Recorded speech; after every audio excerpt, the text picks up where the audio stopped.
Fala pessoal, tudo bem com vocês? Bora atualizar as notícias do Timão e falar dos reforços de Dorival Júnior. Será que a diretoria está se mexendo? Bom, Mantuan e Pedrinho estão na pauta.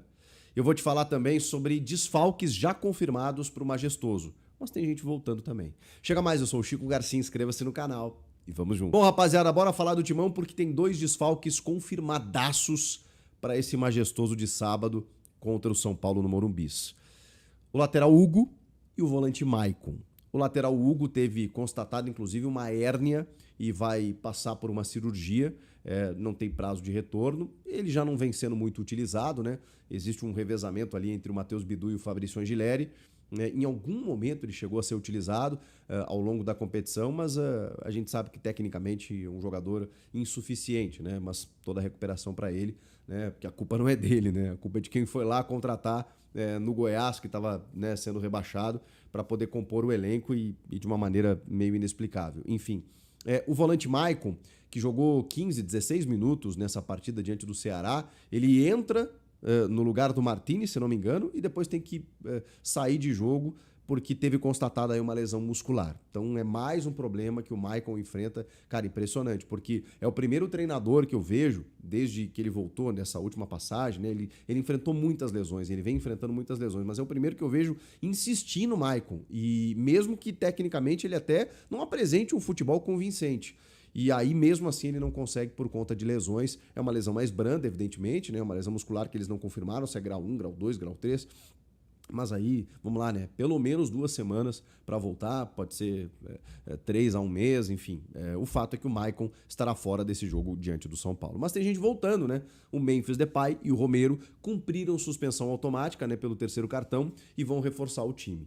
O Gustavo Henrique fez um controle de carga, né? Então, se ele foi preservado desse jogo contra o Ceará, eu imagino que ele esteja à disposição. Embora, né, a gente saiba que André Ramalho e Kaká hoje talvez sejam a dupla de zaga titular, embora ele tenha terminado o jogo com 3 zagueiros. Será que ele vai adotar esse sistema diferente? Acho difícil. Então, se a gente for pensar numa linha de 4, 2 zagueiros, Kaká e André Ramalho, o Gustavo Henrique corre por fora aí, porque eu acho que ele vai ter condições, vai estar à disposição. Isso a gente ainda não sabe. Assim como o Yuri Alberto.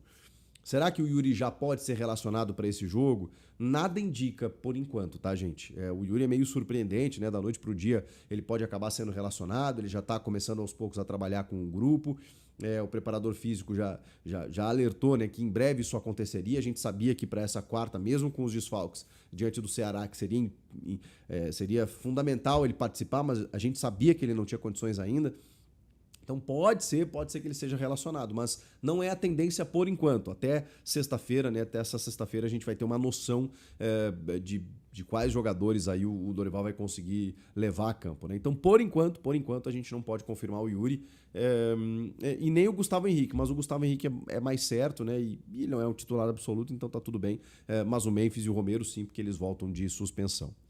O André Carrilho, ele deu uma entrevista muito interessante na saída de campo. Depois da partida, ele fez uma grande jogada lá pelo lado direito. Acorda, Dorival, o Carrilho tem que jogar por ali.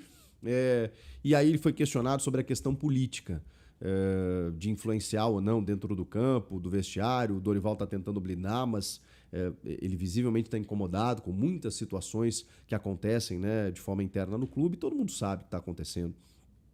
E o Carrilho, ele foi muito sincero, né, quando ele disse assim, olha, a gente está acompanhando e tal, tudo mais, mas se a gente utilizar esse aspecto, vai servir como desculpa. E isso não pode acontecer. Em outras palavras, né, ele disse isso.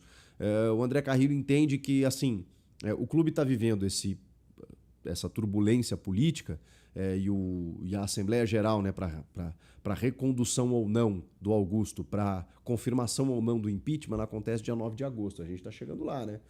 Mais uns 20 dias aí para acontecer essa Assembleia. E o bastidor do clube ferve, né? Com o Conselho averiguando contas e cartões corporativos de antigas gestões, enfim, tudo isso vocês sabem que está acontecendo, o jogador também sabe. Mas o Carrilho está dizendo o seguinte, cara, não pode servir como desculpa pra gente não estar jogando bem, não se entregar, não representar a camisa, não conquistar pontos, não conquistar vitórias. A gente tem que fazer o nosso aqui. Então, achei muito interessante, porque é uma outra visão, né? É um cara com experiência, é um cara com rodagem, é um líder técnico do elenco. em que o torcedor deposita maior confiança, né? E provavelmente, se ele está com esse pensamento, tem que contagiar mesmo o elenco, porque se os caras de fora eles não estão ajudando o clube, nessa hora vai ter que ser com os atletas mesmo. Eles vão ter que se blindar e dizer assim, rapaziada, não interessa o que está acontecendo da porta para fora, daqui para dentro quem resolve somos nós, o torcedor está esperando que a gente né, corresponda, então vamos lá, vamos fazer o nosso, é o nosso nome que está em jogo, e eu espero que essa seja eu não sei se eu espero que essa seja uma conduta linear, uma conduta geral ali no elenco. Tomara que o Carrilho ele contagie, né, os demais e simbolize também o pensamento de todos. Tomara que seja dessa maneira. Vamos falar dos reforços pedidos pelo Dorival, porque, cara, eu acompanho o Dorival há muitos anos. O Dorival é um cara que ele não se envolve nesse tipo de coisa. Ele mesmo já disse, eu não peço reforços, eu chego lá e trabalho com o que eu tenho. Claro que tem conversas internas, mas eu não sou de ficar reclamando, de ficar me queixando. E, cara, ele tá assim, quase que pedindo socorro. Ele tá nas entrevistas dizendo, a gente precisa disso, a gente precisa daquilo, né, tá muito claro e tal. Mas, afinal de contas, que reforços são esses? Porque existe uma preocupação. Poxa, com tantas dívidas, com tantos problemas financeiros, com tanta instabilidade política, o Corinthians vai mesmo contratar? Vai, gente. É que a janela recém abriu, tem mais 1 mês e meio ainda de janela. Claro que a exigência ela é para agora, né? Você não pode esperar a janela terminar, mas isso também acaba norteando o preço de quem compra e de quem vende.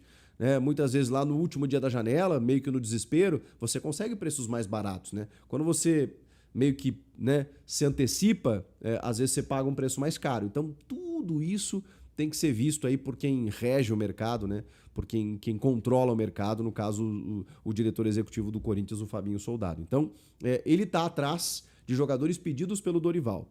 Eu estava ouvindo hoje o Marco Belo do Meu Timão, da Rádio Transamérica, e ele estava falando que esses 4 reforços eles envolvem 2 meias e 2 atacantes.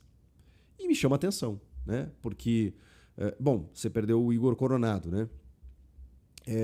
Atacantes, eu acho que o Corinthians precisa, cara, tá muito claro, né? O ataque contra o Ceará foi Thales Magno e Guinegão. Um menino da base e um jogador contestado. Ok, venceu e ainda com o gol de um deles, né? No caso do Thales Magno. Mas assim, o Héctor Hernandes nem foi utilizado. O menino se esforçou e tal, né? Mas não pode ser a solução nesse momento. Ele pode ser uma alternativa interessante para buscar o seu espaço. E de resto, né? Você tem 2 jogadores suspensos, um machucado, pronto. Aí você não tinha praticamente ataque para levar para campo. E precisa de jogadores que resolvam, né? Resolvam o teu problema. Então, no ataque precisa especialmente esse cara de lado, né? De velocidade, de drible, né? Que o Corinthians não tem. E no meio saiu o Coronado e acho que precisa realmente de um substituto ali para o Rodrigo Garro. Mais um me chama a atenção, mas é porque o Corinthians tem muitos volantes, né? Aí eu tô tentando entender aqui. Ele entende o Bidon como um meia, por exemplo, o que eu já não acho. Acho que ele é um volante construtor. Mas ele tem Ranieri, Charles, o Alex Santana até foi pro Grêmio, tem o Rian, ele realmente tem muitos volantes. E ele quer um jogador mais articulador. E, cara, essa função é tão rara. Não é todo dia que você acha um Rodrigo Garro, né? Até porque eles custam caro. E você tem que buscar muitas vezes no mercado estrangeiro. Agora... na ausência do Garro, né? Hoje o Corinthians não tem muito o que fazer. Enfim, são esses os reforços que o Corinthians está atrás. E sobre isso, o Samir Carvalho, né, do Portal UOL e também do Café do Setorista, noticiou que o clube fez sondagens para obter por empréstimo tanto o Gustavo Mantuan, que é aquele atacante que, poxa, estava num bom momento, né, com o Vitor Pereira antes de ser negociado com o Zenit da Rússia, e está tentando, né, viabilizar esse empréstimo, né, conta com a vontade do atleta, voltar para o Brasil, radar de seleção, aquela coisa toda, né, aquele convencimento, até para você sair do futebol da Rússia, né, gente? A Rússia não está nas competições da FIFA, a gente sabe, inverno rigoroso, ninguém te vê por lá, os caras oferecem uma baita grana, né? Por isso que levaram Luiz Henrique do Botafogo, o Gerson do Flamengo recentemente, porque, cara, eles têm que pagar mais, né? E o Mantua tá bem lá e tudo mais, tem contrato até 2027, mas, né, sempre aquele bons olhos de voltar para o clube do coração, render aquilo que ele não conseguiu, não teve tempo de render naquela época, e é um jogador realmente de uma característica muito interessante. Ele tem... o Mantua tá com 24 anos, pô, tá numa idade ótima. Ele é o cara do drible, é o cara da velocidade, é o cara do 1 contra 1. Repito, tava num bom momento quando saiu. Puta, esse seria fantástico se o Corinthians conseguisse trazer. Não é fácil, não é tão simples assim. Mais difícil ainda é a outra tentativa, mas essa me surpreende muito, tá? A gente tá falando do Pedrinho. Aquele, Pedrinho. Pedrinho do Shakhtar, que teve recentemente aqui no Atlético Mineiro e não conseguiu jogar. Jogou muito pouco. O Pedrinho, ele... Bom, você sabe, né? Foi, acho que a maior venda da história do clube. Não sei se alguém superou, porque teve uma questão de conversão de câmbio, né? Que mudou de quando ele foi vendido para quando o Corinthians recebeu, né? Mas a gente está falando aí de 20 milhões de euros quando ele foi vendido. Na época, 100 milhões, mas depois passou esse valor, né? 120 milhões de reais. Foi uma baita venda para o Benfica. E aí depois de Portugal, depois ele foi para o Shakhtar. O Will Dantas, né, que é o empresário dele, né, super performático, né, um cara muito engraçado, até já conversei com o Will algumas vezes. Todo mundo conhece o Will Dantas, né, que é o empresário do Pedrinho. E o Pedrinho, cara, assim, um jogador que surgiu bem, né, eu lembro muito de acompanhar o surgimento dele numa copinha. Ele foi muito bem naquela copinha de 2017, mas, cara, a gente tá falando isso de 8 anos já. Que loucura. E ele foi vendido muito bem. Foi vendido muito bem, isso é inegável. É titular do Shakhtar. Então, o Shakhtar não quer liberar, seria o mesmo molde, né? Empréstimo e tudo mais.